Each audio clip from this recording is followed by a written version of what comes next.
crush ko!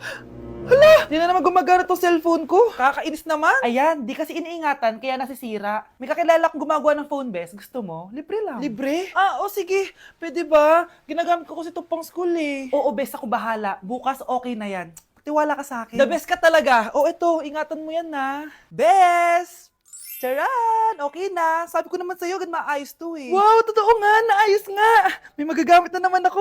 Bes, kain ka muna. Ay, wag na Bes. May gagawin pa ako sa bahay eh. Kita na lang tayo bukas ha. Sige Bes. Thank you ulit ha. Ikaw lang talaga mapagkakatiwalaan ko. Yes, makakanood na ako ulit ng mga k-drama. Sino yung mabahong yun? Ay, ako pala. Ligo na nga ako. It's time. Selfie muna bago ligo. Ganda ko talaga. Ligo na nga ako. My favorite song. Ayoko umasahan. Woo!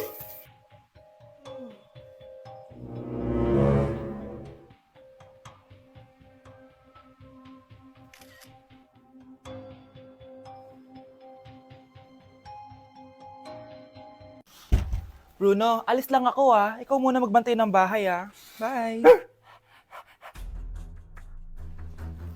Sakto, mukhang mayaman nakatira dito ah.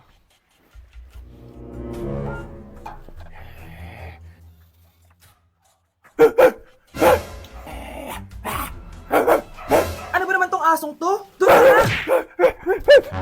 Sinipa mo ko? Manda ka sa akin. Mamaya ka sa aking aso ka. Ano ka ngayon? Deserve. Bilhin mo na tong gamot. Ha? Para saan? Para di kumalat yung virus din sa katawan mo. Kung hindi...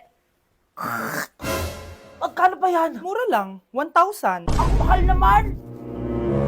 Di bahala ka sa buhay mo. Ito. Thank you. Check ko muna, baka peke to ah. Okay, eto na. Humanda ka sa aking aso ka! Halika ditong aso ka! Ikaw naman kakagatin ko! Ayan! Huliin niyo yung magnanakaw na yan! Sumama ka sa akin sa presinto! Gusto ko lang naman uminom ng tubig eh! Ang galing mo talaga, Bruno. May pera na naman tayo. Hala! Ang daming kalaban! Miss, huwag ka mag-alala. Ililigtas kita. Huy! Salamat ah! Muntikan pa tayong matalo dahil sa akin. Okay lang. Add mo ko ah. Clyde Joseph yung pangalan ko. Pataasin natin rank mo. Clyde Joseph? Kapangalan ng crush kong kapitbahay yun ah. Sige. Bes, alam mo ba, nakalaro ko kagabi yung crush ko. Teka, yung kapitbahay nyo? Di ba matagal mo na crush yun? Oo, Bes. Sana makalaro ko ulit siya mamaya. Ayan na naman siya, oh. Sana makalaro ko siya ulit. Bakit di siya online? Ay, kainis. Di ko siya nakalaro ngayong gabi. Wala ding signal dito. Si Clyde ba yun? Uy, Scarlett. Sorry, di ako makakalaro ngayong gabi ha. Nawalan kami ng internet eh. Kaya pala. Akala ko ayaw mo na akong kalaro eh. Ha? Grabe ka. Crush nga kita eh. Ha? Ano yun?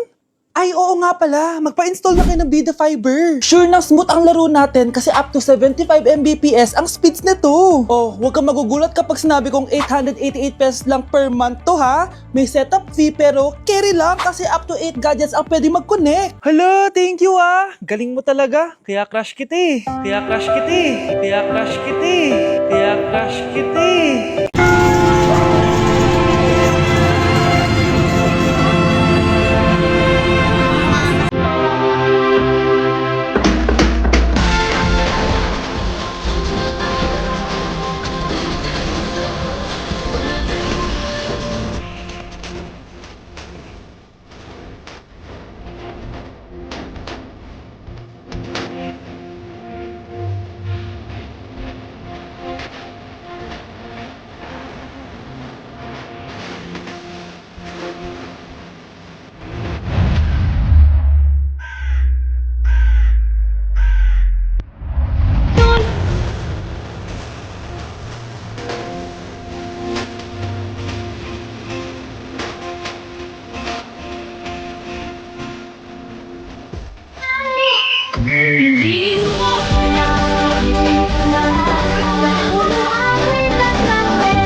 Bagay sa'yo to. Ang ganda, diba? Wow, Nay, ang ganda. Parang feeling yan pag sinuot ko yan. Sana may ganyan din ako kagandang damit kagaya ni ate.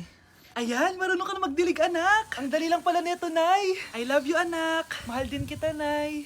Sana may ganyan din kaming banding ni nanay. Nagugutom na ako.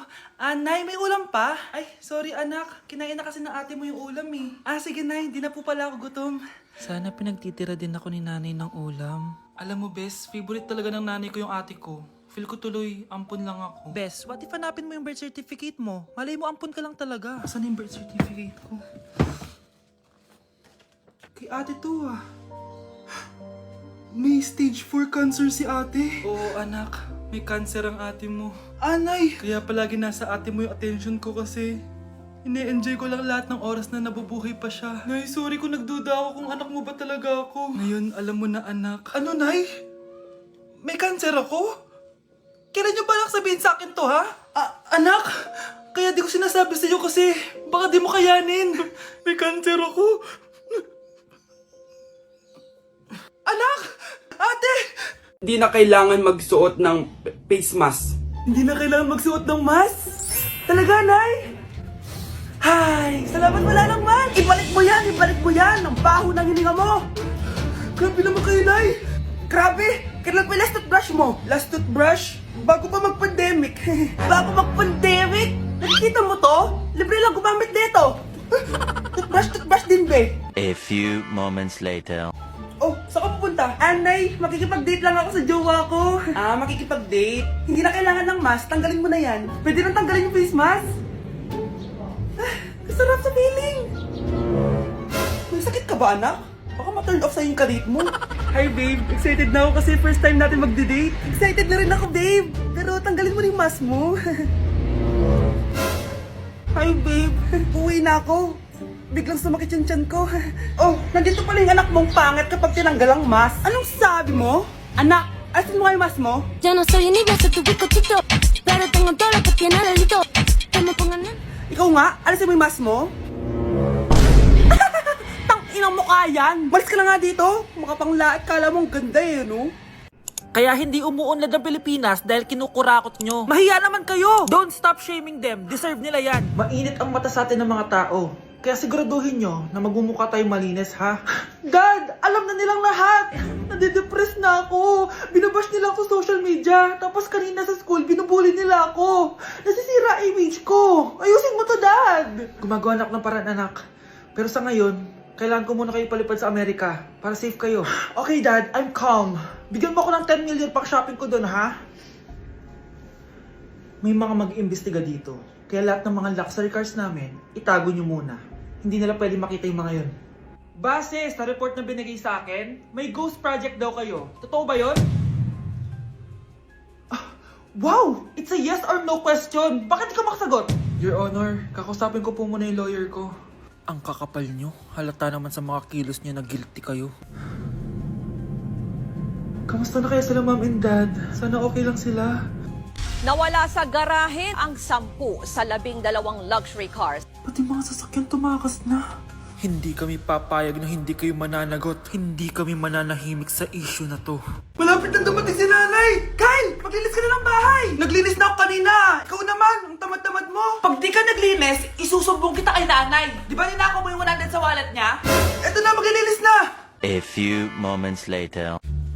Wow, ang linis naman! Siyempre, Nay! Ako naglinis niyan! Sipag ko eh! Look, sinungaling! Oh, mga anak! Wala pala tayong kanin! Sino magsasaing nito? Magsasaing! Oh, magsaing ka na! Ikaw naman! Kakatapos ko lang maglinis eh!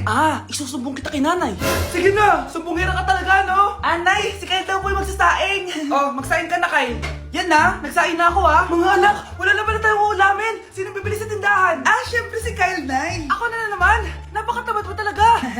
Isusumbong kita! Eto na! Bibili na ako! Humanda ka sa akin. Bilan naman na rin ako ng soft drinks, 1 hour later. Nay! Eto na po yung ulam natin! Sige, Kyle! Lagay mo na dyan sa mesa! Oh, nabili mo ba pinapabili ko? Oo naman! Eto! Ano? Magsusumbong ka pa? Hindi na! Gusto mong isumbong ko kay Nanay na may 5 kang boyfriend? Ha? Anong 5 boyfriend? Nay, ang konti naman kasi ng isa lang na boyfriend. Konti? Itong hampas ko madami. Halika dito. Okay, class. Last 5 minutes. Hirap naman nito. Be, ano sa gusto number 10? Huwag ka mong sa akin, Samantha. Mapapagalitan tayo kay ma'am. Tamot mo naman. Ayaw mo akong pakopyahin, ha? Bilisan nyo, class! 1 minute na lang! Ma'am, nangongopya po si Scarlett sa akin, no? Apakasinungaling mo, Samantha! May nangongopya pala dito? Bagsak ka na sa akin, Scarlett! Apakasama talaga ng ugali mo, Samantha. Nay! O anak, anyari sa'yo? Binagsak ako ng teacher ko. Naniwala kasi siya kay Samantha na nangopya daw ako. Totoo ba yun, Scarlett? Hindi, Nay. Siya talaga yung nangopya sa akin. Walang iya yan, ah! Humanda siya sa akin! Tara, anak!